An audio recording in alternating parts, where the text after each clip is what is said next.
नमो नमः। कथमस्ति सर्वे? सर्वं कुशलम्?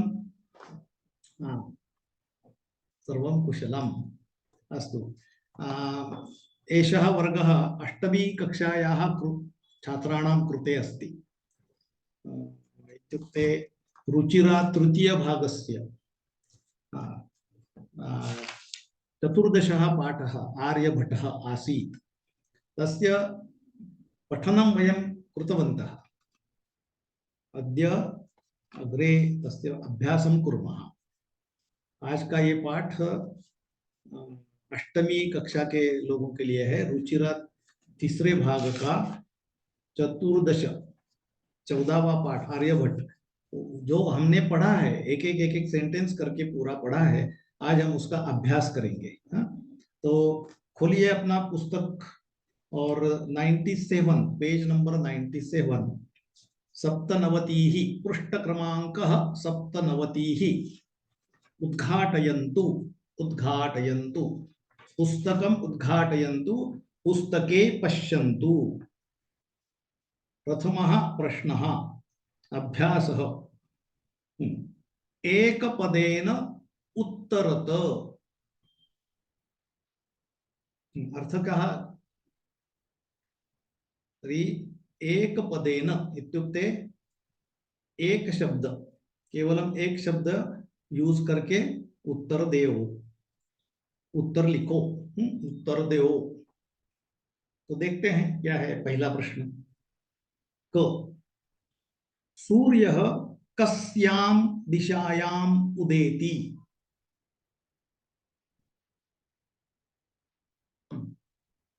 क्या अर्थ क्या है? उदेति यानी सूर्योदय होता है। कहाँ, कौन सी दिशा में? कस्याम कक्षायाम, कौन सी, कस्याम दिशायाम, कौन सी दिशा में, कौन सी दिशा में सूर्य उदय होता है?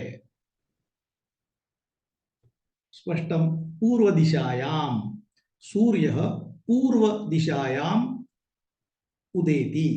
एकेन पदेन, एक केवलम उत्तरम दातव्यमस्ति। एक शब्द से ही देना है उत्तर, लेकिन हम पूरा सेंटेंस बोलेंगे। सूर्यः पूर्व दिशायाम उदेति। द्वितीयः प्रश्नः आर्यभट्टस्य वेदशाला कुत्र आसीत्? प्रश्न क्या है? आसीत् क्या, वेदशाला, कुत्र कहाँ, कहाँ आर्यभट्ट की वेदशाला यानी लैबोरेटरी कहाँ थी? तो उत्तर है पाटलिपुत्रे। आर्यभट्टस्य वेदशाला पाटलिपुत्रे आसीत्।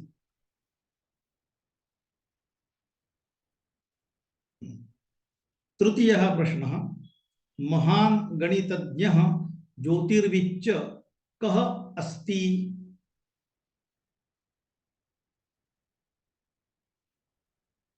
अर्थ क्या है? महान गणितज्ञ, गणिती, बहुत बड़ा गणिती, और च ज्योतिर्विद, ज्योतिर्विद यानी ज्योतिष को जानने वाला, ज्योतिष शास्त्र को जानने वाला, ज्योतिर्विद।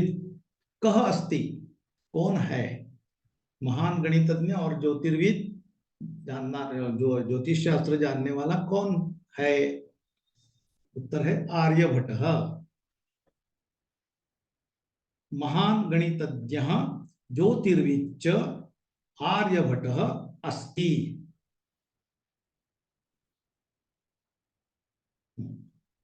अग्रिमः प्रश्नः आर्यभट्टेन कः ग्रन्थः रचितः?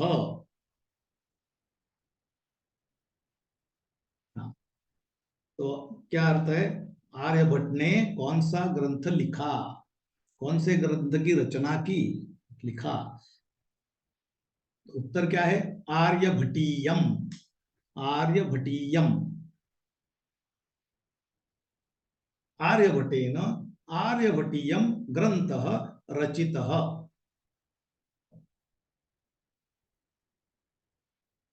अग्रिमः प्रश्नः अस्माकं प्रथमोपग्रहस्य नाम किम अस्ति?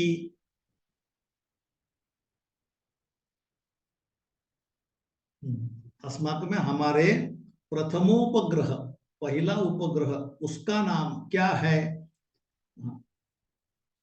हमारे प्रथमोपग्रह का नाम क्या है? उत्तर है आर्यभट्ट।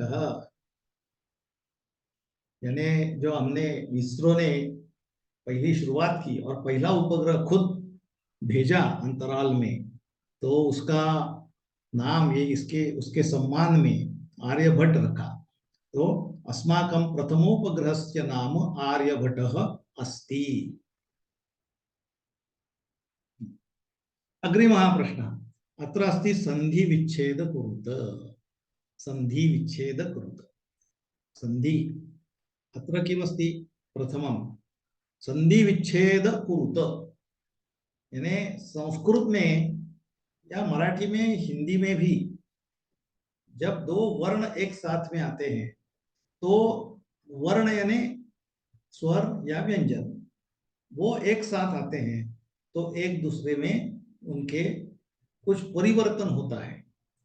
वो परिवर्तन और वो जुड़ जाते हैं। बेसिकली दो वर्ण है, दो शब्द है, दो शब्द जुड़ के एक शब्द होता है, लेकिन उसमें जो वर्ण है दो बाजू बाजू में, उनमें मिलाप होता है और उनमें मिलाप मेलन होके बहुत नजदीक आके उनमें कुछ परिवर्तन होता है, उसको संधि बोलते हैं। संधि दो वर्णों का काम है, दो वर्ण एक दूसरे में मिलके जो बनता है उसे संधि बोलते हैं।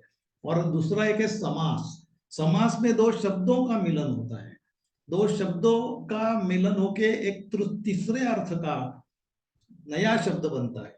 यानी एक शब्द है उसका अर्थ है कि, दूसरा शब्द है उसका अर्थ है कि, दो मिलके एक तीसरे अर्थ का नया शब्द का निर्माण करते हैं, उसको समास बोलते हैं। वो तो हमें अभी देखना ही नहीं है, लेकिन हमें संधि जरूर देखनी है। आगे इसी में संधि के कुछ नियम हैं, वो हमें देखने हैं। वो देखते हैं पहले क्या है। तो पहला जो है ग्रंथोयम। ग्रंथोयम बोलो, ग्रंथोयम।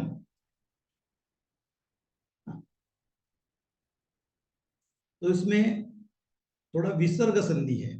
ग्रंथ अयम, ग्रंथ अयम, ये संधि विच्छेद है। ये ग्रंथ, यह ग्रंथ, दिस ग्रंथ, दिस ग्रंथ इति अर्थः। अभी ये विसर्ग संधि है, उसके बारे में ये साल हमें पढ़ना नहीं है, इसलिए हम छोड़ देते हैं, थोड़ा अलग है। अभी इसमें हमारे इसी पुस्तक में जब हम पीछे देखते हैं तो पेज नंबर, प्रत्यय के बारे में भी है, कारक भी है, उपसर्ग। कारक के बारे में हमने देखा है, उपसर्ग और प्रत्यय के बारे में देखेंगे। और उसके पहले है संधि ही, परिशिष्टम। परिशिष्टम जो है उसमें 107 पेज नंबर 107, उसके ऊपर संधि है। तो वहां जो संधि है वो हमें एक एक करके अभ्यास करना है। तो अभी यही थोड़ा सा देखते हैं। संधि वो खोलो जरा, पेज नंबर 107, परिशिष्टम संधि। पहला सेंटेंस है उसमें, पूर्व पदस्य अंतिम वर्ण वर्णे न, पूर्व पदस्य अंतिम वर्णेन समम उत्तर पदस्य पूर्ण वर्णस्य मेलनेन यत् परिवर्तनं भवति तत् संधिः इति। यानी दो शब्द है, पहला शब्द का जो अंतिम वर्ण है, व्यंजन है, वर्ण, व्यंजन व स्वर है, और दूसरा जो शब्द है उसका पहला। ये यानी दो दो ट्रेन है, तो पहली ट्रेन का गार्ड का डिब्बा और दूसरे ट्रेन का इंजन, ऐसे जो है इसका लास्ट वर्ण और इसका पहला वर्ण दूसरे का, तो इन दोनों की जब साथ में बहुत आते हैं तो उनमें दोनों में से कुछ परिवर्तन होता है और उसको संधि बोलते हैं संस्कृत में। और संस्कृत में वैसे ये केवल संस्कृत में भी फायदा होगा ऐसे नहीं, हिंदी में भी है। और हिंदी के सब्जेक्ट में भी है, मराठी में भी होता है, और वहां भी अभ्यास करना पड़ेगा उसको। तो ये है पूर्व पदस्य अंतिम वर्ण, यानी पहला जो वर्ड शब्द है उसका लास्ट वर्ड, उसके बाजू में समम यानी उसके बाजू में उत्तर पद यानी नेक्स्ट जो वर्ड है उसका पूर्व वर्ण यानी उसका पहला वर्ण, ये दोनों का मिलन होता है, एकत्रीकरण होता है और परिवर्तन होता है उसमें, उसे संधि बोलते हैं। यथा उसमें दिया है विद्या आलय, तो विद्या में अंतिम वर्ण क्या है दिखा, वहां देखो विद्य अधिक आ, और आलय का दूसरा शब्द है आलय, पहला शब्द है विद्या, उसका अंतिम वर्ण है आ, और आलय का पहला वर्ण है आ, तो आ और आ मिलके दीर्घ आ बनता है विद्यालय। अग्रे है एवमेव यदि, तथा यदि एक शब्द है, अपि दूसरा शब्द है यदि अपि, उसका क्या बना है यद्यपि, दी यदि में ई लास्ट है और अपि में अ फर्स्ट है, तो ई और अ मिलके बना है। उसके बाद है कवि अधिक इंद्र, तो कवि ह्रस्व ई अधिक पुनः ई है, तो ई के बाद ई है तो इसका दीर्घ ई बनता है, तो वो है कवींद्र। तो कवि शब्द का अंतिम वर्ण है स्वर है ई, और इंद्र का पहला है ई, और दो ई मिलके एक ई, एक ई पर काट दूसरे ई पर काट और दोनों के जगह पे एक दीर्घ ई आ जाता है, तो इंद्र कविंद्र। सामान्यतः संधि त्रिविध तद्यथा तत् यथा, अत्र ये शब्द में भी संधि है, तद्यथा तत् यथा, तत् यथा यानी वो ऐसे की। तो सामान्यतः तीन प्रकार के संधि होते हैं, वो कैसे, तो पहला है क स्वर संधि ही, अच संधि ही वा, स्वर संधि व उसको ही अच संधि बोलते हैं, स्वर संधि या अच संधि। दूसरा है व्यंजन संधि व हल संधि, स्वर को ही अच ऐसे बोलते हैं और व्यंजन को हल बोलते हैं, तो स्वर संधि व व्यंजन संधि। और तीसरा है विसर्ग संधि। इसका मतलब क्या है, अभी स्वर संधि के बारे में हम यहाँ देखेंगे, यानी क्या, दो जो हम बाजू में, इसका लास्ट इसका फर्स्ट, उसमें कोई अगर एक स्वर है, दोनों स्वर है तो उसको स्वर संधि बोलते हैं। उसमें एक अगर व्यंजन है तो उसको व्यंजन संधि बोलते हैं, और एक उसमें अगर विसर्ग है तो उसको विसर्ग संधि बोलते हैं। ऐसे तीन प्रकार है। तो हमें इस साल केवल स्वर संधि देखने हैं, हमें बाकी के संधि देखने नहीं है, यानी व्यंजन संधि बहुत है वो देखने नहीं है, विसर्ग संधि भी नहीं देखने हैं, हमें केवल स्वर संधि देखने हैं। तो स्वर वर्णेन सह, क देखो स्वर संधि ही, स्वर वर्णेन सह स्वर वर्णस्य मेलनम स्वर संधि ही कथ्यते। क्या अर्थ है कि स्वर वर्ण है और उसका दूसरा स्वर वर्ण है, दोनों का मिलन होगा तो उसको स्वर संधि बोलते हैं, बोला जाता है। संस्कृत भाषायां स्वीकृताः स्वर वर्णाः इमे सन्ति।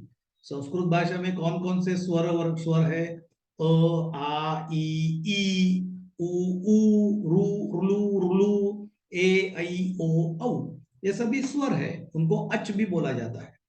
स्वर संधौ एतेषां परस्पर मेलनम भवति, स्वर संधौ यानी स्वर संधि में, स्वर संधि में ये दोनों का एक परस्पर मेलनम भवति, दोनों का भेंट होती है, मिलते हैं एक दूसरे को। अत्र केचित् विशिष्टाः संधयः उल्लेखनीयाः, यानी अत्र यानी यहाँ, केचित् कौन से, तो विशिष्ट संधि, संधयः बहुवचन है, संधि संधयः एक संधि, ऐसे बहुत सारे संधि है, उसका वे उल्लेख करने योग्य है, उल्लेख करने योग्य नहीं, उल्लेख किया है यहाँ, ऐसे कोई कुछ कुछ संधियों का उल्लेख किया है। तो कौन कौन से है यहाँ दीर्घ संधि, तो हम क्या करेंगे अभी, यही रुकते हैं, ये अभी हम एक एक उदाहरण वहां से देखते हैं और फिर उसके बारे में फिर से देखते हैं। हाँ, तो अभी पहला जो संधि है वो हमने देखा, वो स्वर संधि है। उसके बारे में हम ये साल नहीं पढ़ेंगे, इसलिए हम यहाँ उसको छोड़ते हैं। अब दूसरा देखते हैं। दूसरा है सूर्याचलः। पेज नंबर फिर से 97 पर आ जाओ। संधि पहला हमने देखा ग्रंथोयम, ग्रंथ अयम। ये उसमें ग्रंथ अंतिम क्या है, उसमें विसर्ग है। पहले शब्द जो है उसका अंतिम विसर्ग है, अ और विसर्ग। ग्रंथ अ विसर्ग, और दूसरा जो शब्द है उसका आगे क्या है, अ है। तो दोनों में से एक विसर्ग है, तो उसको विसर्ग संधि बोलते हैं। इसका अधिक अभ्यास हम यहाँ ही नहीं करेंगे। हाँ, सब तो एक, सब भोजन एक साथ नहीं खा सकते ना, एक एक करके ही खाना पड़ता है ना। सभी तो एक साथ नहीं खा सकते, इसलिए उसको हम बाद में खाएंगे। या अभी स्वर संधि के बारे में जो है वही देखेंगे। तो अगला देखो, सूर्याचल। पहला शब्द क्या है, सूर्य। उसमें अंतिम क्या है, अ, और दूसरा है अचल, उसमें आगे अ है। तो अ और अ के बाद अ आया, तो स्वर के बाद स्वर आया।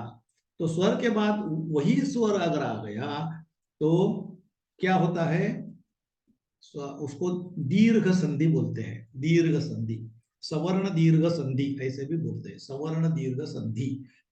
तो फिर से अभी ये पहली संधि है, तो आ जाओ पहले फिर से 107, पेज नंबर 107 पर आ जाओ। वहां जो पहला स्वर संधि है वहां देखें।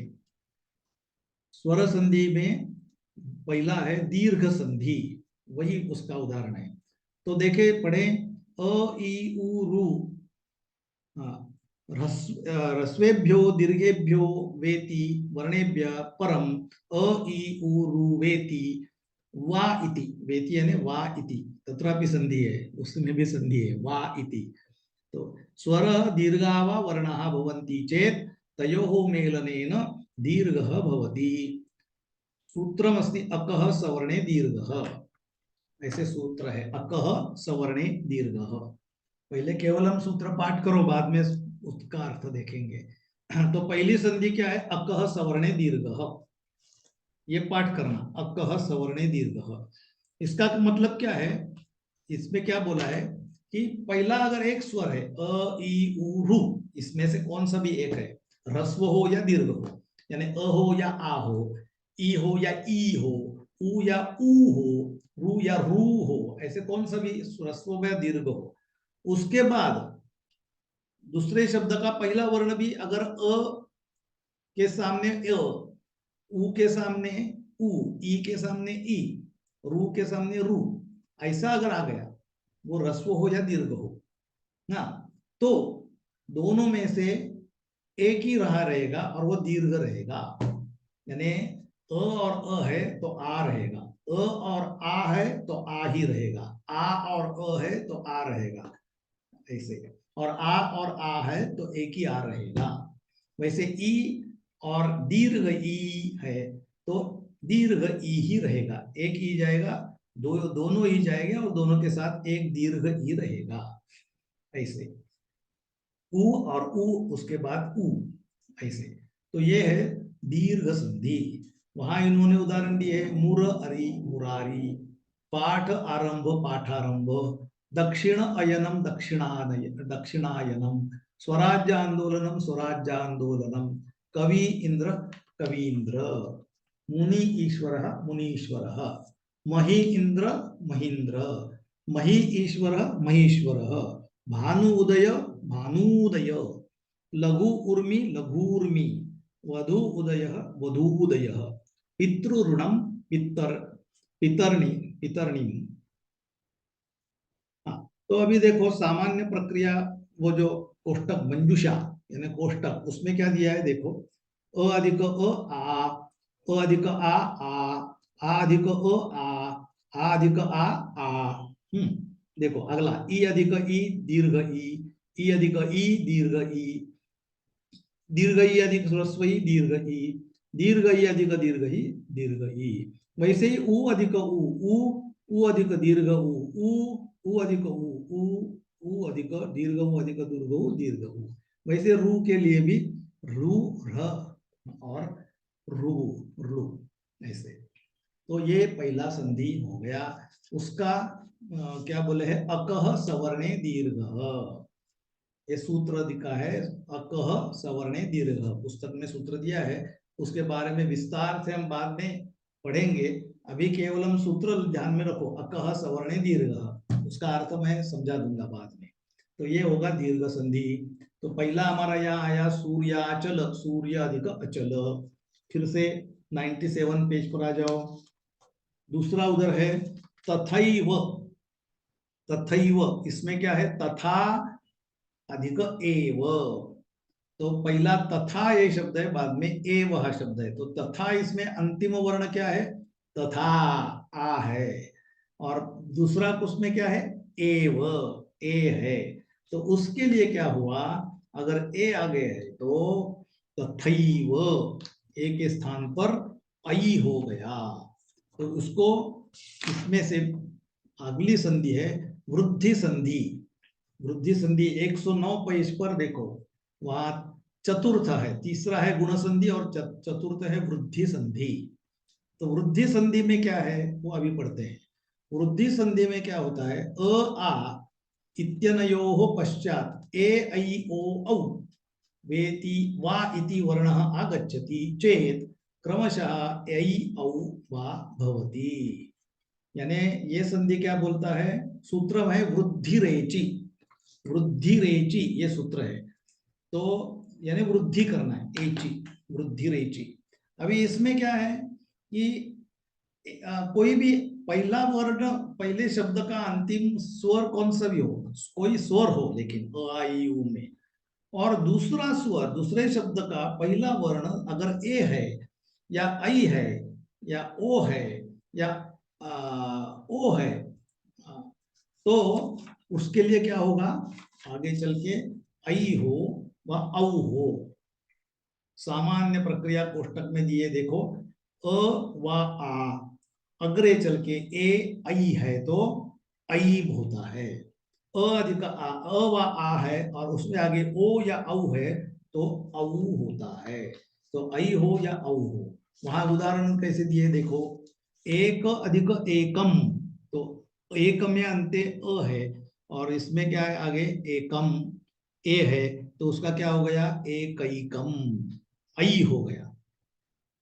देव ऐश्वर्यम, उसमें क्या हो गया, देव में अ है, उसके आगे ऐ है, तो क्या हो गया, देवैश्वर्यम, ऐ हो गया। एक ए के स्थान पर ऐ हो गया, ऐश्वर्यम, ऐ के स्थान पर ऐ रह गया। हाँ, गंगा ओघ, अभी गंगा आ है आगे ओ है तो उसको औ बन गया, गंगौघ। महा आ है आगे ओ है, महा औषधि, महौषधि, औ हो गया। ये हो गया वृद्धि संधि।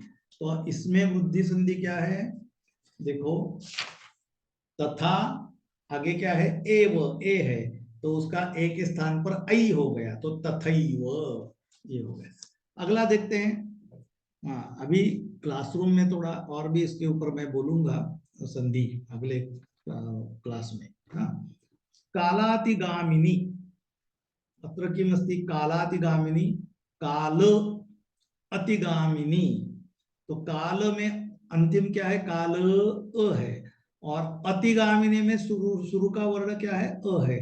तो अ और उसके सामने अ, तो ये क्या हो गया, सवर्ण दीर्घ संधि। तो अ और अ का मिलके आ हो जाएगा, अकह सवर्णे दीर्घ। तो काल, कालागामिनी, कालातिगामिनी, कालातिगामिनी इति हो गया। अग्रे में क्या है, प्रथमो ग्रहस्य, अत्र किमस्ति किंचित भिन्नम अस्ति। प्रथम अ है, उसके आगे उपग्रहस्य उ है, तो अ के आगे उ है, तो क्या होगा, उसके लिए देखते हैं अगला वाला गुण संधि। गुण संधि है, ये प के आगे उ। तो ये वृद्धि के ऊपर देखो, पेज नंबर 109, अभी ये पढ़ो बाद में, वो चौथा है, अभी तीसरा देखो, गुण संधि।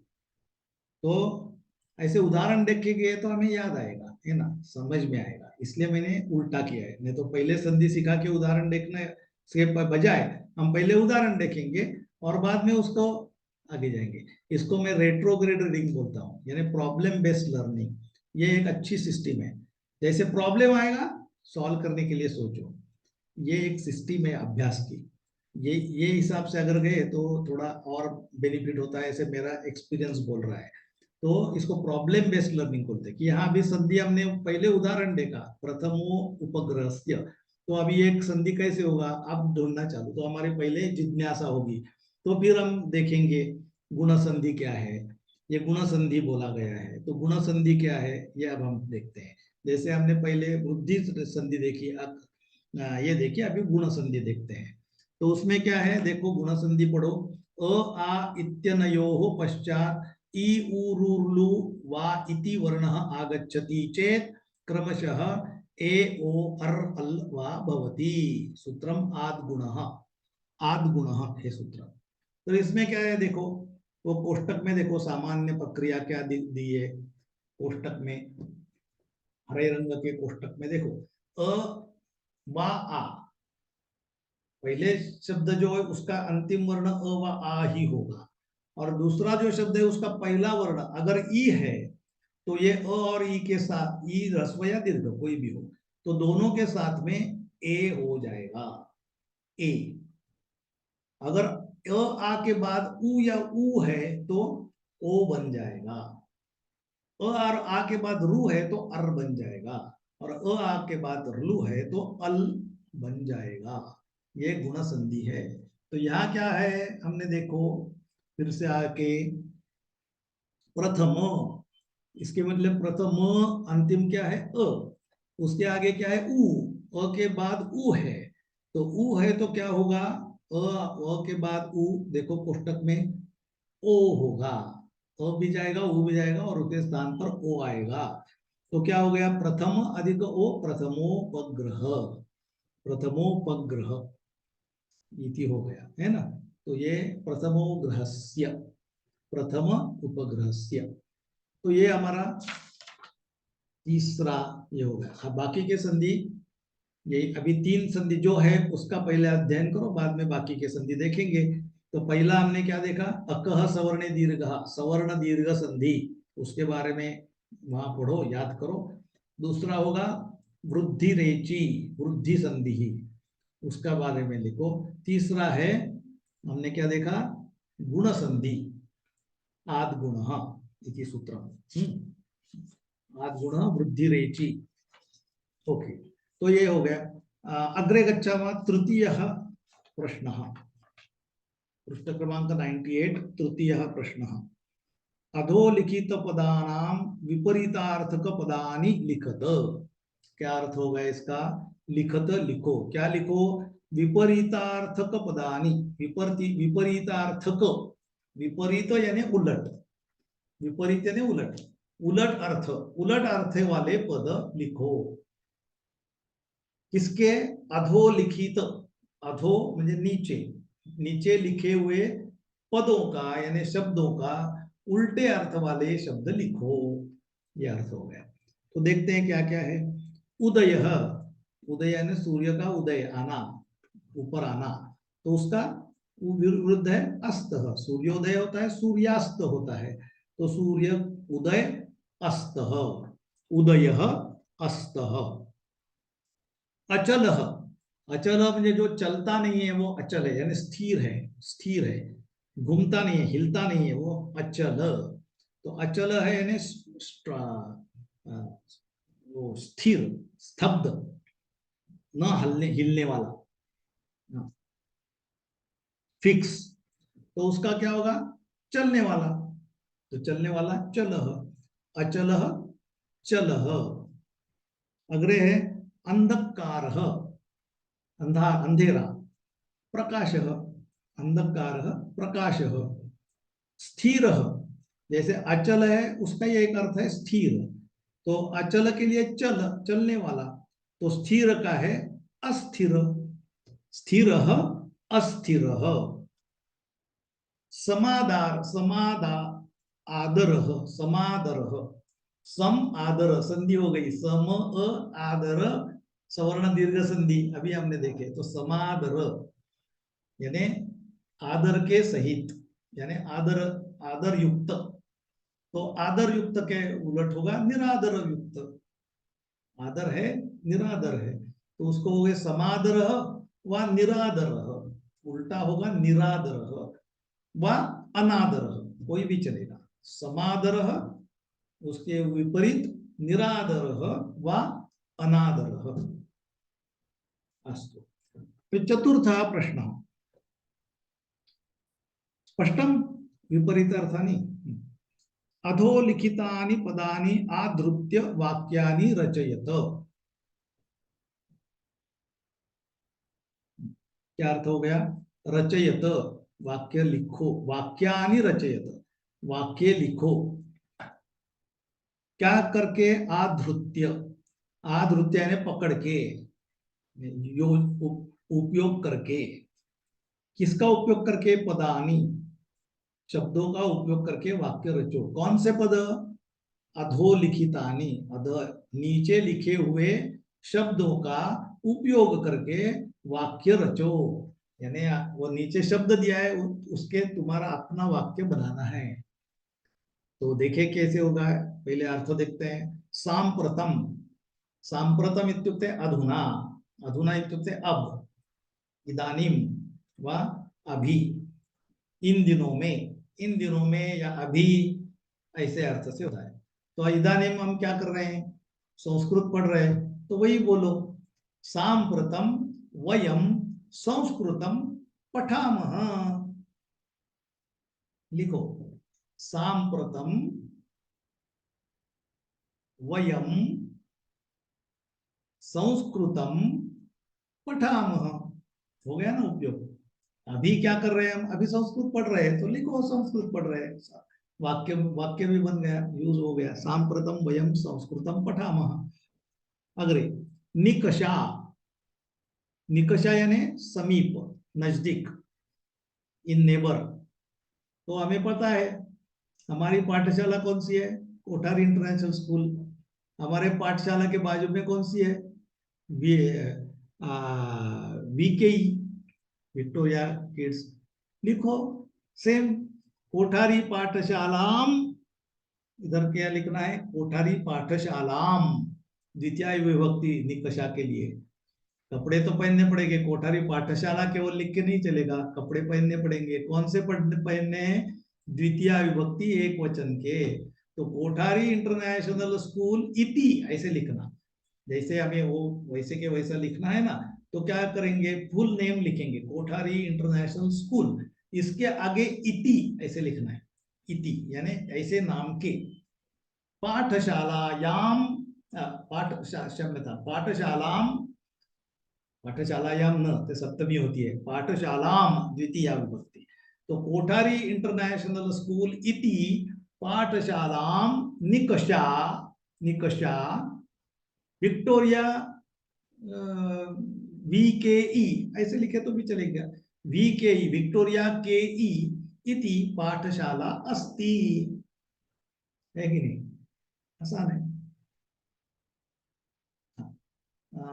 वह ऐसे भी बोल सकते हैं, मेरा बेरिल गृह समुच्चय है, सोसाइटी। तो वो किसके नजदीक है? कोठारी पाठशाला के नजदीक है। तो कोठारी पाठशाला निकषा बेरिल गृह समुच्चय अस्ति। उल्टा भी लिख सकते हैं, बेरिल गृह समुच्चयम, बेरिल गृह समुच्चयम निकषा कोठारी पाठशाला अस्ति, ऐसे भी लिख सकते हैं, है ना? अग्रे, परितः, परितः यानी राउंड, पूरे, बहुताली, सबोताली, सभी बाजू में, सभी बाजू में, परितः। तो अर्थ हम देखते हैं स्कूल में शिक्षक बीच में खड़ा रहता है और बाकी के सब स्टूडेंट्स उसके बाजू में रहते हैं, देखते हैं कि नहीं? वैसे तो वो कर सकते हैं सेंटेंस। शिक्षकम, अभी शिक्षक है, शिक्षक परिता तो नहीं चलेगा ठीक है, कपड़े तो पहनने पड़ेंगे। कौन से? यही महत्वपूर्ण है, उपपद विभक्ति। परित है तो उसके लिए, परित के लिए द्वितीय विभक्ति एक वचनम। तो शिक्षक के परित है ना, तो शिक्षकम द्वितीय एक वचनम, शिक्षकम परितः छात्राः सन्ति। हो गया कि नहीं? शिक्षकम परितः छात्राः सन्ति, ये हो सकता है। नहीं तो ये भी लिख सकते हैं हम, देव बीच में होता है तो उसके बाजू में या गुरु बीच में होता है तो बाजू में भक्त होते हैं गुरु के। तो गुरुम, गुरु है तो गुरुम, गुरुम परितः भक्ताः सन्ति, गुरु के बाजू में पूरे भक्त है। देव, देव के बाजू में देवम परितः, पूरे देव के बाजू में देवम परितः भक्ताः सन्ति। या और एक सिंपल भी ले सकते हैं, पाठशाला है, हम देखते हैं पाठशाला के चारों ओर क्या है, झाड़ी है, झाड़ झाड़ झाड़ है, तो वो भी बोल सकते हैं पाठशालाम परितः वृक्षाः सन्ति। है, ऐसे अपने अपने यूज कर सकते हैं, यूज करने से उसका अर्थ स्पष्ट हो जाता है। अगला प्रश्न है उपविष्ट, उपविष्ट म्हणजे बैठा हुआ, उपविश्य म्हणजे उपविश यानी बैठो, उपविशति यानी बैठता है, सह उपविशति वो बैठता है, उपविष्ट म्हणजे बैठा हुआ है। तो बैठा हुआ है, बैठा हुआ अवस्था में तो शिक्षक कैसे पढ़ाते हैं, कोई शिक्षक तो खड़े होके पढ़ाते हैं, कोई जैसे बैठ के पढ़ाते हैं। हाँ, तो क्या शिक्षकः उपविष्टः पाठयति, शिक्षकः उपविष्टः पाठयति, छात्राः अपि उपविष्टाः पठन्ति, शिक्षक बैठ के पढ़ाता है, छात्र भी सभी बैठ के ही पढ़ते हैं। तो शिक्षकः उपविष्टः पाठयति, छात्राः अपि उपविष्टाः पठन्ति, शिक्षकः पाठयति, छात्राः पठन्ति। अग्रिमः कर्मभूमि ही यानी वर्किंग प्लेस, कहाँ काम किया है, कर्मभूमि मेरे जो काम की प्लेस, जहां पूरा जिंदगी काम किया। तो ऐसे देखो, लोकमान्य टिळक महोदयस्य कर्मभूमि ही, तो कहाँ कुत्र अस्ति, कहाँ काम किया लोकमान्य टिळक महोदय, कहाँ रहते थे, पुणे नगरी, एतस्मिन्नेव नगर्याम, एतस्मिन्नेव नगर्याम तस्य कर्मभूमिः आसीत्।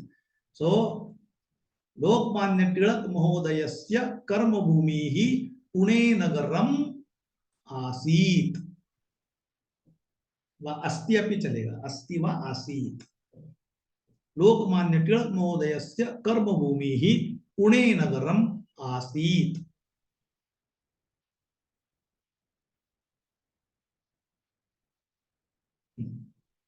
अग्रिमः अस्ति वैज्ञानिकः, वैज्ञानिक इति साइंटिस्ट। तो अब तो हमें गर्व की बात है, हमारे साइंटिस्ट कैसे चार चांद लगा रहे हैं, सभी बहुत काम कर रहे हैं। इसरो में जाके देखो तो इसरो, इसरो में भारतीय वैज्ञानिक अभी ऐसे का ऐसे काम कर रहे हैं, अरे हमारी कॉलर ताट होनी चाहिए, इतना बढ़िया, हमें अभिमान होना चाहिए उनसे, इतना बढ़िया काम कर रहे हैं हमारे साइंटिस्ट। तो उन्हीं का वाक्य लिखना चाहिए हमने, क्या लिखेंगे, भारतीयाः वैज्ञानिकाः साम्प्रतम उत्तमं कार्यं कुर्वन्ति, है ना, भारतीयाः वैज्ञानिकाः, भारतीय ने भारत, भारत की, भारतीयाः वैज्ञानिकाः बहुवचन है, भारत के वैज्ञानिक, भारतीय वैज्ञानिक, तो भारतीयाः वैज्ञानिकाः सांप्रतम, सांप्रतम का भी उपयोग हो गया, पहले ही ऊपर ही है सांप्रतम, इसका मतलब क्या है, अभी, अभी क्या कर रहे हैं, तो अभी हमारे भारतीय वैज्ञानिकाः, अभी, तो भारतीयाः वैज्ञानिकाः सांप्रतम उत्तमं कार्यं कुर्वन्ति, बहुत उत्तम कार्य करते हैं, काम करते हैं। तो भारतीय वैज्ञानिकाः सांप्रतम उत्तमं कार्यं कुर्वन्ति, क्या क्या कार्य करते हैं, कहाँ क्या भेजते हैं उन्होंने, क्या क्या, अभी मंगलयान भेजा, अभी तो चंद्र के ऊपर चंद्रयान भी भेजा, चंद्र के परिक्रमा करके उसने बहुत सारे शोध भी लगाए, चंद्र के ऊपर उतारना का भी चाहा चांद्रयान 2, लेकिन थोड़ा सा लास्ट मोमेंट पर थोड़ा फेल्योर हो गया, लेकिन अगले पुनः उससे उससे वो हारेंगे नहीं, अगले टाइम फिर से वो करेंगे। दूसरा, बहुत सारे उपग्रह भेज रहे हैं, कई उपग्रह भेज रहे हैं एक साथ, 10 12 15 उपग्रह एक साथ भेज रहे हैं। 10 12 15 नहीं कि बहुत सारे दूसरे देशों का भेज रहे हैं, बहुत सारे कक्षाओं में भेज रहे हैं, इतना सब काम कर रहे हैं अपने वैज्ञानिक। तो वैज्ञानिक, तो भारतीय वैज्ञानिकाः भारतीयाः वैज्ञानिकाः साम्प्रतम् उत्तमं कार्यं कुर्वन्ति। अस्तु, पंचमः प्रश्नः, मंजुषातः पदानि चित्वा रिक्तस्थानानि पूरयत। मंजुषा यानी कोष्टक, कोष्टक में जो पद है यानी शब्द है उनको चित्वा, चित्वा यानी चुन के, रिक्त स्थानानि एम्प्टी स्पेसेस पूरयत भरो। तो बोल पढ़ो, मंजुषातः पदानि चित्वा रिक्त स्थानानि पूरयत।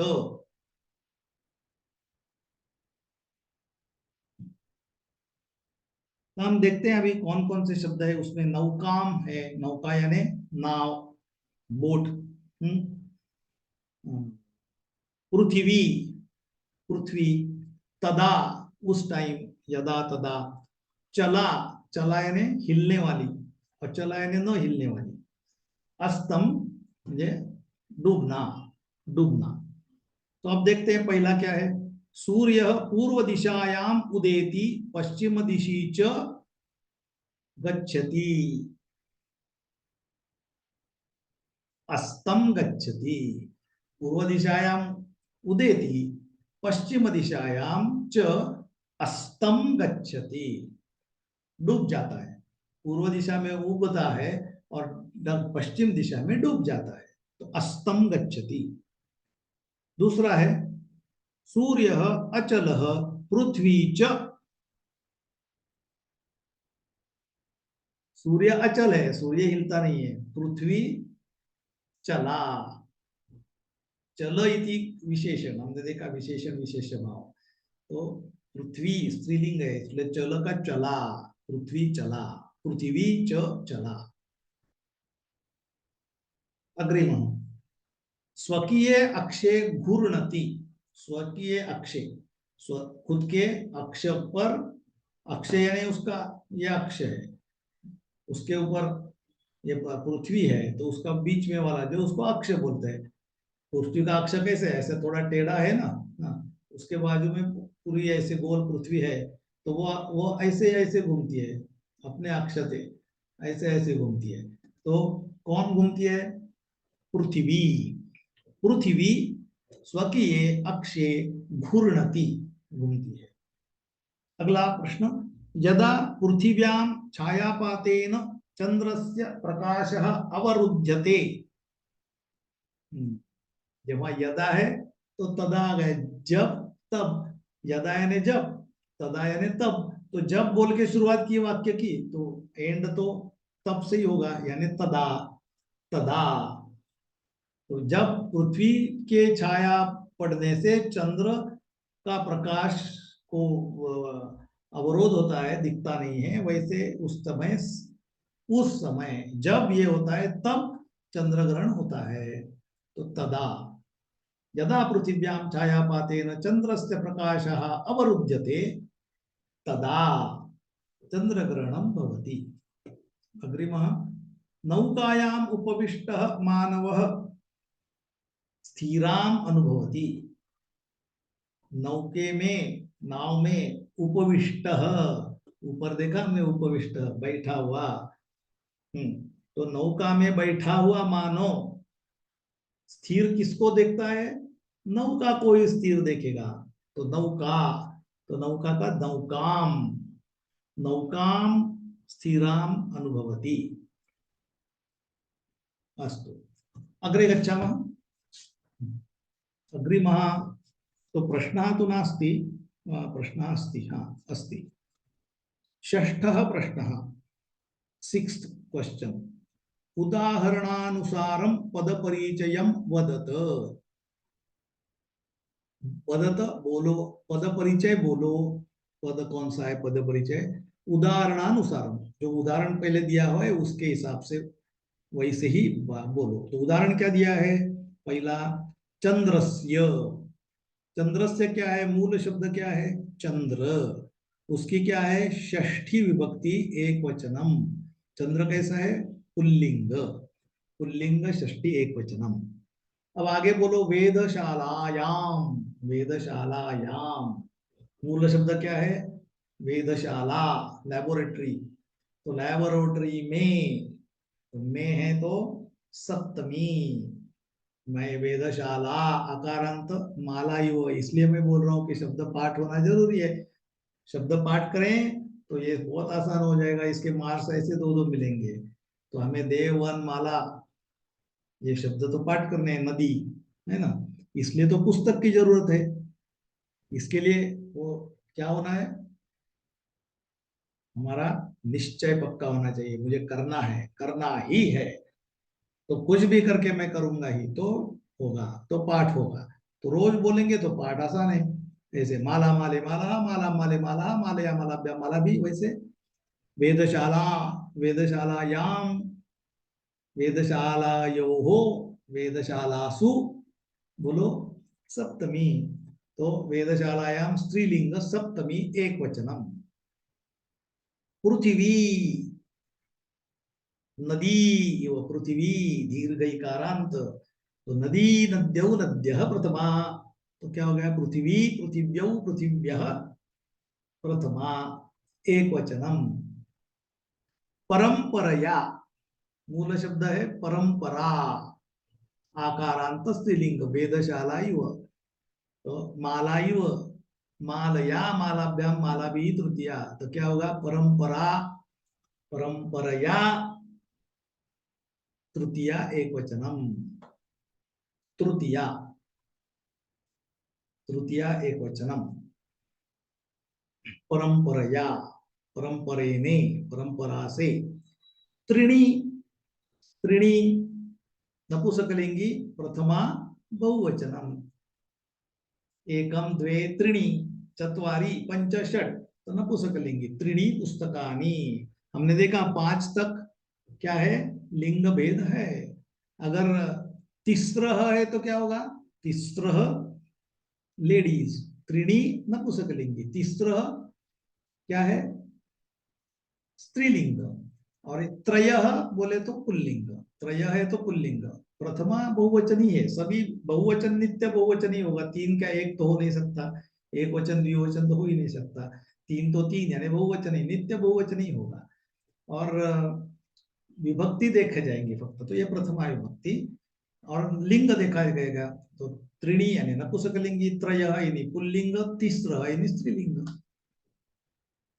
अग्रे, छायापातेन, छायापात इति, छायापात इति मूल शब्द अकारांत। देवैव पुल्लिंग।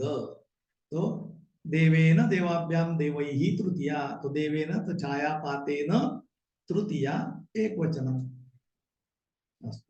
अग्रिम अस्ति मति इति शब्द।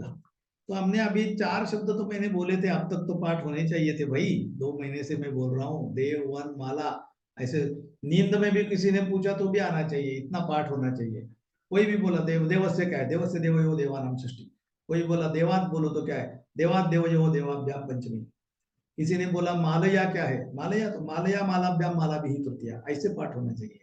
हाँ, कोई ने, किसी ने बोला नद्यई क्या है? नद्यई नदीभ्याम नदीभ्यः चतुर्थी। फटक से आना चाहिए। कोई बोला नद्याम क्या है? नद्याम नद्यो नदीषु सप्तमी। मालायाम क्या है? मालायाम मालयो मालासु सप्तमी। ऐसे आना चाहिए पाठ, ऐसे रोज पाठ होना है चार। ये चार होने के बाद और अभी अगला हम बोलते हैं, एक एक शब्द तो करने हैं, पहले चार करो, एक एक आगे जाना है। ये पहले चार क्यों बोले हैं? कि 90% 70% शब्द तो इसमें काम होते हैं हमारे, लेकिन थोड़ा आगे भी होना है, 30% के लिए भी काम करना है ना। इसलिए अभी जो है मति है, मति और नदी में क्या फर्क है? नदी में दी है तो दीर्घ है, मति में ती ह्रस्व है। ई अंतिम जो ह्रस्व है। तो मति वैसे ही चलता है, नदी वही चलता है, केवलम प्रथमा विभक्ति के रूप में और द्वितीय विभक्ति के द्विवचन में डिफरेंस है, बाकी सब सेम है। तो बाकी वही से के वैसे ही हम कर सकते हैं। तो प्रथमा विभक्ति में कैसे देखें, प्रथमा इधर मति ही, मती मतयः, नदी का क्या होता है, नदी, तत्र विसर्ग नहीं होता है, यहाँ मति ही में विसर्ग है, ये डिफरेंस है। और नदी दीर्घ है, मति में ई ह्रस्व है, ये डिफरेंस है। तो नदी होता है, यहाँ मति ही ऐसे होता है। फिर द्विवचन में नद्यौ होता है, यहाँ मति होता है, ये डिफरेंस। एंड बहुवचन में नद्यः होते हैं, यहाँ मतयः होता है। ऐसे केवलम प्रथमा विभक्ति में चेंज है, वैसे ही द्वितीय विभक्ति के द्विवचन में डिफरेंस है। द्वितीय नदी का क्या होता है, नदीम, नद्यौ, नदीहि, तो उसमें नद्या, नदीम क्या जाएगा, मतिम है, वो तो हो ही रहा है। नद्यौ के स्थान पर डिफरेंस है, मती, इधर भी मती फिर से। और उसके बाद तृतीया में, द्वितीया में बहुवचन तो नदी सेम है। तो केवलम मति ही, मति मतयः प्रथमा अत्र भेद है, मतिम मति अत्र भेद है, मति ही द्वितीया, बस आगे सब सेम है। देखो, मत्या मतिभ्याम मतिभिः तृतीया। अतः चतुर्थी में मत्यई भी अभी चलता है, मत्यई जैसे मत्यई भी चलता है, लेकिन एक एडिशनल दिया है। अगर मत्यई बोले तो भी प्रॉब्लम नहीं, मतये बोलना या मत्यई कोई भी सही है, नदी जैसे किया तो भी सही है, और मतये किया तो भी चलेगा। मतये मतिभ्याम मतिभ्य चतुर्थी। अग्रे मत्याः, नद्याः एवं मत्याः भी चलता है, लेकिन और एडिशनल एक मतेः, ये भी चलेगा। मत्या लिखा तो भी चलेगा, मतेः लिखा तो भी चलेगा। मतिभ्याम मतिभ्यः नदी जैसे ही है। मत्याः षष्ठी का भी वैसे ही, मत्याः मतेः दोनों चलता है, मत्याः मतेः, मत्योः मतीनाम नदीव, नद्याः नद्योः नदीनाम, नदी जैसे ही है। बाकी डिफरेंस है ही नहीं, केवलम प्रथमा विभक्ति में डिफरेंस है और द्वितीय के द्विवचन में, और पंचमी षष्ठी चतुर्थी पंचमी षष्ठी के लिए एक एडिशनल दिया है। नदी जैसा चलेगा तो भी कोई प्रॉब्लम नहीं है, वो सही है, एक एडिशनल दिया है। मतये मतेहे मतेहे मतेहे मत्योहो मतीनाम। सप्तमी मत्याम, नदी जैसे ही है, मत्याम मत्योहो मतीषु सप्तमी, उसमें भी एक एडिशनल दिया है मतौ, मतौ भी लिख सकते हैं या मत्याम भी लिख सकते हैं। और संबोधन तो समान ही है, मति मति मतयः संबोधन। तो मति के स्थान पर मते है, हे मते मते, हे मते, हे मति, हे मतयः संबोधनम। तो ये अभ्यास हमारा खत्म हो गया। अभी थोड़ा सा ये अभ्यास बार बार करने से पाठ भी हो जाएगा, और सिंपल विंडो पाठांतर नहीं करना है।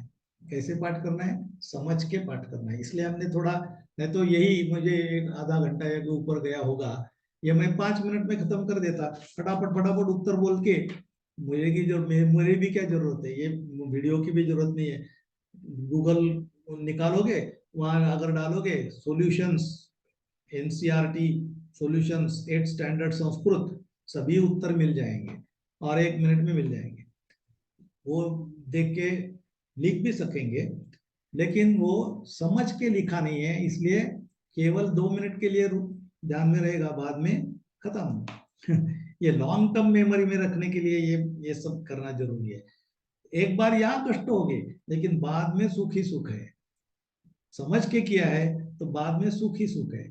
अभी समझ के नहीं किया, 2 मिनट में खत्म, बाहर खेलने के लिए जाओगे, लेकिन वो 2 ही मिनट रुकेगा, उसके बाद फिर से सुबह किया तो शाम को नहीं याद आएगा। इसलिए ये थोड़ा पकड़ के ये पाठ करेंगे, और पाठ तो करना ही है, लेकिन समझ के पाठ करें तो बहुत आसान है। और यही प्रश्न आएंगे परीक्षा में, फटाक फटाक से लिखे तो फुल मार्क्स क्यों नहीं, 100 मार्क्स मिलेंगे। 100 आउट ऑफ 100 तो मिलने ही वाले हैं, लेकिन उसके लिए थोड़ी मेहनत जरूरी है, थोड़ा पाठांतर जरूरी है, थोड़ा लेखन भी जरूरी है। देखो 4 चीजें होती है अभ्यास करने की। पहला क्या है, श्रवणम, यानी सुनना। इसलिए मैं जो बोल रहा हूं वो पहले सुनना, बहुत एकाग्र से, ऐसे कान करके पूरा सुनना है। यहाँ तक जाने देना है, यहाँ से जाके पूरा ब्रेन तक जाने देना है, नहीं तो यहाँ से जाके यहाँ से निकल नहीं जाना है, यहाँ से लेके यहाँ से निकल नहीं जाना है, यहाँ से लेके यहाँ जाना है और यहाँ रखना है। इसलिए अच्छी तरह से पहला श्रवणम, उसके बाद क्या है, मैं बोलता हूँ समय रखता हूँ, उच्चारणम, भाषणम। श्रवणम के बाद भाषणम, इसलिए उच्चार सम्यक होना है, तो इसलिए खुद बोलना, बार बार बोलना, जैसे मैंने उच्चार किया वैसे उच्चार करने की कोशिश करना। अपने पेरेंट्स को बोलना कि मेरा उच्चार सही है क्या देखो, सर का देखो, आज सर नहीं बोलना आचार्य बोलना, संस्कृत में सर नहीं बोलना, संस्कृत में आचार्य। तो आचार्य का उच्चार कैसे देखो और मेरा उच्चार कैसा है, सही है क्या, ये पेरेंट्स को बोलो, क्योंकि खुद का उच्चार खुद को नहीं समझ में आता। इसलिए अगर पेरेंट्स का समय नहीं है तो और भी एक कर सकते हैं, यह हमारा जो मोबाइल है उसमें रिकॉर्डिंग की एक सुविधा है, या व्हाट्सएप के ऊपर या इसके ऊपर भी बैठ के, कैमरा के ऊपर बैठ के खुद बोलना, खुद बोलना, और वो बोलने वाला खुद ने क्या बोला वो सुनना, और आचार्य ने क्या बोला वो सुनना, दोनों में हमें फर्क है क्या, ये खुद क्या है, खुद ही खुद अपना अपना प्रगति कर सकते हैं। गीता ने बोला है ना हमारे लिए कि उद्धरेत आत्मनात्मानम आत्मानम अवसादये, खुद का उद्धार खुद ने करना है। और हमें खुद कैसे गए, हमारे पास तो उदाहरण भी है, एकलव्य ने क्या किया, एकलव्य ने तो खुद उसको तो एडमिशन भी नहीं मिली, खुद स्वयं सीखा है, वो कर सकते हैं। तो इसलिए क्या करना है, खुद का उच्चार सही है कि नहीं, इसलिए एक तो पेरेंट्स की मदद लो, या तो डायरेक्ट वीडियो के सामने बैठ के, या इसमें रिकॉर्ड करो खुद का साउंड, और खुद का साउंड रिकॉर्ड करके सुनो, और आचार्य का रिकॉर्ड किया हुआ सुनो, दोनों में कैसे डिफरेंस है वो देखो। इसलिए पहले श्रवणम, उसके बाद भाषणम, ये करने के बाद तीसरा क्या है, पठनम। ये इसलिए पुस्तक में पढ़ के, अभी उंगली रख के, एक एक शब्द पर उंगली रख के पढ़, एक एक वर्ण पढ़ो, तो पढ़ना अच्छा होगा। नहीं तो पढ़ना नहीं आता, अष्टवीं कक्षा में हो, सप्तमी षष्ठी कक्षा में हो, पढ़ना नहीं अच्छा आता, ये थोड़ी शर्म की बात होनी चाहिए, थोड़ी लज्जा अनुभव करनी चाहिए, अरे मुझे अभी वर्ण नहीं पहनने चाहिए आता, आ ई ऊ नहीं पहन पाते, या हमें दुर्लक्ष्य करते हैं, तो ये ठीक नहीं है ना। ये अभी तो ये वर्ग में पहली वाली चीज अभी पढ़ानी पड़ रही है मुझे, पहली दूसरी में जो पढ़ाया जाता है वो हम यहाँ पढ़ रहे हैं, अभी तो पैसे खटाखट पढ़ने चाहिए। तो चलो, बेटर लेट देन नेवर, अब तक नहीं आया, यहाँ से आगे आएगा, लेकिन उसके लिए प्रैक्टिस करनी पड़ेगी, पुनः पुनः पठनम, एक एक वर्ड के देखना पड़ेगा। और उसके बाद लास्ट में लेखनम, जो पढ़ा, जो सुना, जो बोला, जो पढ़ा, उसका लेखन करना। लेखन में भी है, लेखन में भी दोष होते हैं, और लेखन करने के बाद खुद ने जो लिखा है वो खुद पढ़ना, पुस्तक के सामने लेके क्या फर्क है ये देखना, शिक्षक की क्या आवश्यकता है, किसी की क्या आवश्यकता है, खुद ही देख सकते हैं, दोनों हमारे पास है, स्टैंडर्ड पुस्तक में क्या कैसे लिखा है और मैंने क्या लिखा है, कुछ फर्क दिखता है क्या मुझे, खुद ही अगर हम खुद की परीक्षा करने लगे तो ज्यादा डेवलप जल्दी जल्दी हो जाएंगे। नहीं तो कोई आके बोलेगा तुम्हारी गलती है क्या, जरूरत नहीं है उसकी, खुद खुद ही देखना है। चलो, तो ये हो गया। अभी लास्ट थोड़ा सा पढ़ना बाकी रह गया है पुस्तक का, ये पाठ का, वो करते हैं और विराम करते हैं। उसमें क्या लिखा है देखो, योग्यता विस्तार, यानी ये पाठ का थोड़ा ज्यादा विस्तार पूर्वक बोला है, जो थोड़ा हिंदी में है। हाँ, तो थोड़ा जल्दी जल्दी हम पढ़ सकते हैं। आर्यभट्ट को अश्मकाचार्य नाम से भी जाना जाता है, यही कारण है कि इनके जन्म स्थान के विषय में विवाद है, कोई उन्हें पाटलिपुत्र का कहते हैं तो कोई महाराष्ट्र का। देखो मैंने कैसे पढ़ा है ना, वो उसमें फुल स्टॉप है, उसमें फुल कॉमा है, ये भी आना है, भाव भी आने हैं हमारे, वो सिर्फ ऐसे नहीं पढ़ना, आर्यभट्ट को अश्मकाचार्य नाम से भी जाना जाता है, यही कारण है कि उनके जन्म स्थान के विषय में भी, ऐसे भी पढ़ा जाता है। लेकिन अभी कैसे उसमें देखो दोनों में फर्क, आर्यभट्ट को अश्मकाचार्य नाम से भी जाना जाता है, यही कारण है कि इनके जन्म स्थान के विषय में विवाद है। ये कैसे लगा और वो कैसे लगा, देखो ऐसे डिफरेंस है पढ़ने में, और जहाँ फुल स्टॉप है, कॉमा है, सभी जगह हमको उसको ध्यान देना है। कोई उन्हें पाटलिपुत्र का कहते हैं तो कोई महाराष्ट्र का, तो उनके जन्मस्थान के लिए विवाद है। आर्यभट्ट ने दशमलव पद्धति का प्रयोग करते हुए पाई का मान निर्धारित किया। देखो कितना इंपॉर्टेंस है, आर्यभट्ट ने ये कितना कंट्रीब्यूशन दिया है, पाई की वैल्यू निर्धारित की उसने 22/7, करेक्ट वैल्यू इज 22/7, नहीं तो 3 point dash dash dash dash dash endless है, वो सुनता ही नहीं, समाप्त ही नहीं होगा। 22/7 इज द करेक्ट वैल्यू, ये ना उसने निर्धारित किया, आर्यभट्ट ने। इतना कंट्रीब्यूशन है उसका, हमें गर्व क्यों होना चाहिए रे, हमारी कॉलर ऐसे ताट होनी चाहिए, हमारा आर्यभट्ट है, हमारा भारतीय अर्धभट्ट है, जिसने पूरे दुनिया को मैथमेटिक्स सिखाया, जीरो की कंसेप्ट दी, पाई की वैल्यू दी, हमारा गर्व का विषय होना चाहिए भाई। उन्होंने दशमलव के बाद के 4 अंकों तक पाई के मान को निकाला। उनकी दृष्टि में पाई का मान है 3.1416, है ना, मैथ्स बेस पढ़े है ना। तो आधुनिक गणित में पाई का मान दशमलव के बाद 7 अंकों तक जाना जा सकता है। तदनुसार पाई इज इक्वल टू 3.141696, लेकिन ये रिपीट होते जाएगा, इसी से एग्जैक्ट वैल्यू नहीं है, तो एग्जैक्ट वैल्यू है तो 22/7 ऐसे ही बोलनी पड़ेगी एग्जैक्ट वैल्यू। भारतीय ज्योतिष शास्त्र, अब मैं पढ़ने का 2 तरीके बताता हूँ। अब देखो तुम्हें फर्क समझ में आएगा कैसे पढ़ते हैं तुम लोग, और कैसे कुछ कुछ लोग जिनको वर्ण, पहले तो वर्णमाला ही समझ में नहीं आती, वो तो कैसे पढ़ेंगे, वो है। दूसरा है वर्णमाला समझ में आती है लेकिन उनके उसमें कुछ भाव ही नहीं है पढ़ने में, कैसे पढ़ते हैं देखो। भारतीय ज्योतिष शास्त्र, वैदिक युग में यज्ञ के काल अर्थात शुभ मुहूर्त के ज्ञान के लिए ज्योतिष शास्त्र का उद्भुत हुआ। कालांतरम में उसका अंतर्गत ग्रहों का संचार, वर्ष मास पक्ष वार तिथि घंटा आदि पर गहन विचार किया जाने लगा। कैसे लगा, ये तो इसको तो वर्णमाला मालूम है, जिसको वर्णमाला ही मालूम नहीं वो कैसे पढ़ता है। वैदिक युग में यज्ञ के कल अर्थात शुभ मुहूर्त के, ना ऐसे पढ़ता है। अब मैं कैसे कैसे पढ़ना चाहिए देखो। भारतीय ज्योतिष शास्त्र, वैदिक युग में यज्ञ के काल अर्थात शुभ मुहूर्त के ज्ञान के लिए ज्योतिष शास्त्र का उद्भव हुआ।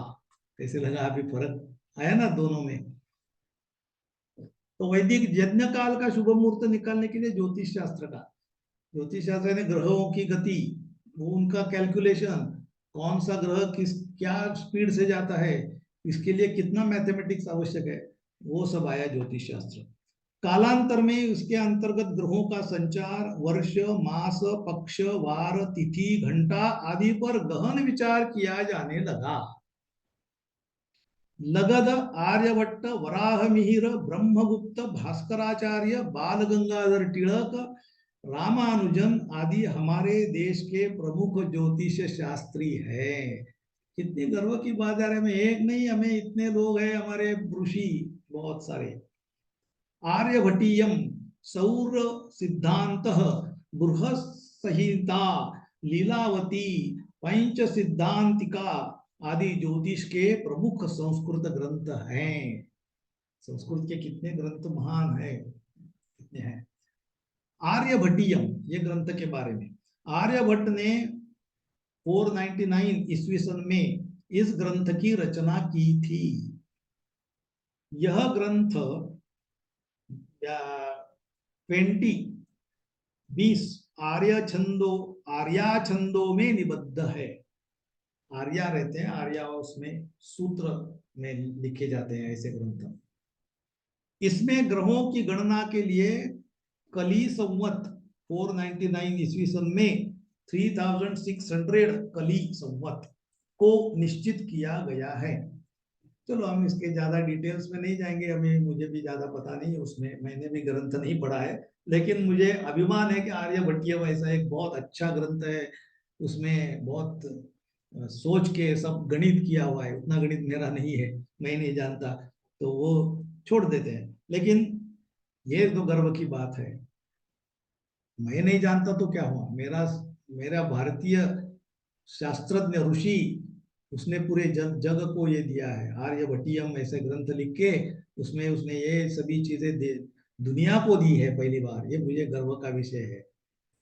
गणित ज्योतिष, संख्या के द्वारा जहां काल की गणना हो वह गणित ज्योतिष है। ज्योतिष शास्त्र की तीन विधाओं यथा सिद्धांत, फलितम एवं गणित में यह सर्वाधिक प्रमुख है। फल ज्योतिष एक है, इसके अंतर्गत यह नक्षत्रों आदि की स्थिति के आधार पर भाग्य, कर्म आदि का विवेचन किया जाता है। ज्योतिष बोलते हैं ना, ज्योतिष आगे तुम्हारा क्या होगा वो क्या होगा उसको फल ज्योतिष बोलते, फलित ज्योतिष। उसके बारे में आर्यभट्ट ने भी सोचा नहीं था और किसी ने सोचना भी नहीं। क्या करोगे अगले साल क्या होगा जान के, क्या करोगे, बदल तो नहीं सकते कोई, यहाँ जो लिखा हुआ भविष्य कोई बदल नहीं सकता, तो जान के क्या करेंगे, कुछ उसके फंद में पढ़ना नहीं, किसी को ज्योतिष वितिष के बारे में कभी पढ़ना नहीं, हमारा भविष्य हम खुद बनाएंगे, ये भाव रखना है। फल ज्योतिष के, फलित ज्योतिष वितिष के बारे में किसी ने पढ़ना ही नहीं, किसी ज्योतिष वितिष के बाद लोग जाते हैं, अब मेरा क्या होगा, मुझे मुझे ये ठीक होगा क्या, वो ठीक होगा क्या, अरे छोड़ो ना, तुम करो, पहले मेहनत करो, मेरा परीक्षा में क्या होगा, मैं फेल हो गया पास हो गया, अरे करना क्या है तुम्हें भविष्य का, तुम करो, परीक्षा में अभ्यास करो।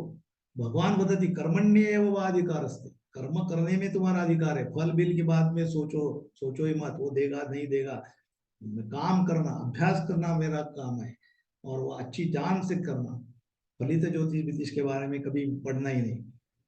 वेदशाला, ग्रह नक्षत्र आदि की गति स्थिति की जानकारी जहां गणना तथा यांत्रिक विधि के आधार पर ली जाए वह वेदशाला है।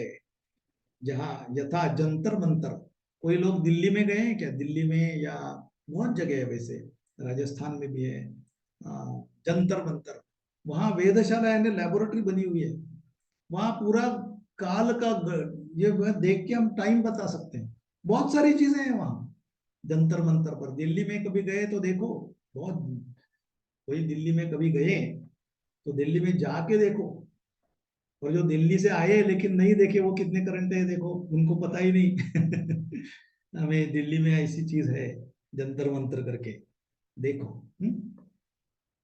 परियोजना कार्य, योग्यता विस्तार में उल्लेखित विद्वानों की कृतियों के नाम का संकलन करे, वो विज्ञानों के उसके बारे में देखिए। योग्यता विस्तार में उद्धृत पुस्तकों के लेखक का नाम बताएं, और आर्यभट्ट के अतिरिक्त कुछ अन्य गणितज्ञों के नाम तथा उनके कार्यों की सूची तैयार करें। थोड़ा होमवर्क करना है तो, नहीं तो यही हम रुकते हैं, यहाँ इतना काफी है, तो आगे चल के हमें आगे देखेंगे, तो यही रुकते हैं। सर्वे भवन्तु सुखिनः, सर्वे सन्तु निरामयाः, सर्वे भद्राणि पश्यन्तु, मा कश्चित् दुःखभाग् भवेत्। ओम शांति शांति शांति। धन्यवादः, पुनर्मिलामः।